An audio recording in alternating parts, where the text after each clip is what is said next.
Hi guys, today we're going to be making shortcut mantı or Turkish dumplings. If you don't have any time on your hands and you're craving some mantı, then this is the perfect recipe for you. I'm going to be making my batch for my family of 5, so if you want less or more, just scale it up or down based on the ingredients. I'm going to start off by peeling a couple of cloves of garlic and mincing them into some yogurt. I used around 80% of this tub of yogurt.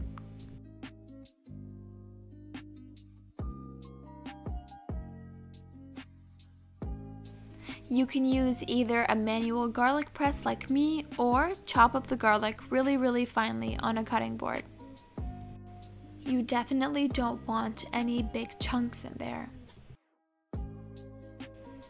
I'm going to stir to combine and then add some water to thin out the mixture. This just makes it easier to pour onto the mantı later.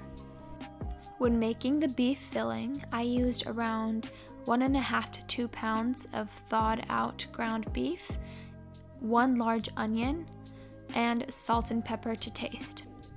To make the entire process easier, I decided to roughly chop my onions and pop them into the food processor. That way I wouldn't have to cry over the cutting board. Once you have all of your ingredients, you can get ready to combine them.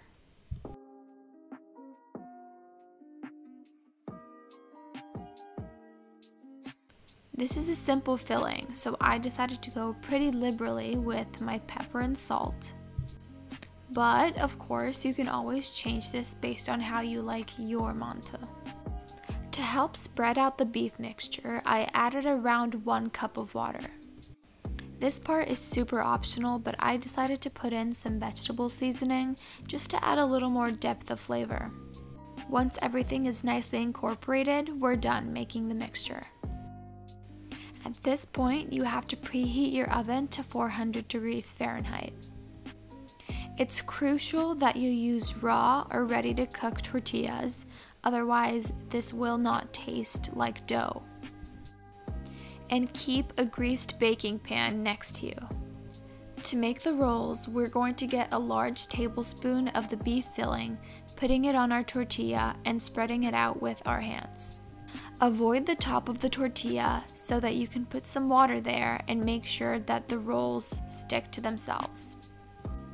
Roll tightly so that there aren't any huge clumps of beef and chop into 1-inch sections.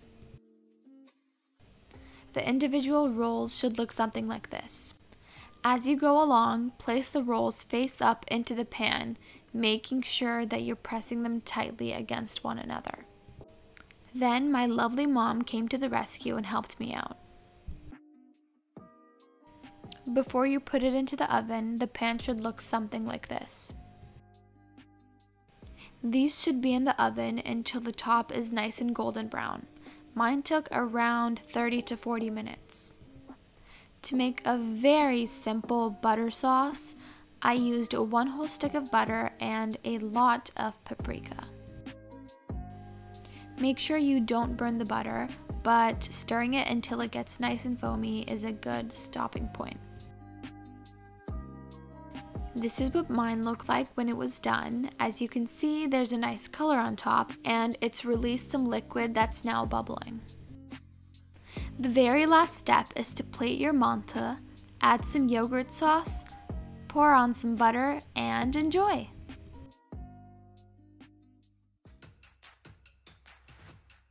Thank you for watching. Subscribe to Seed Academy for more videos like this.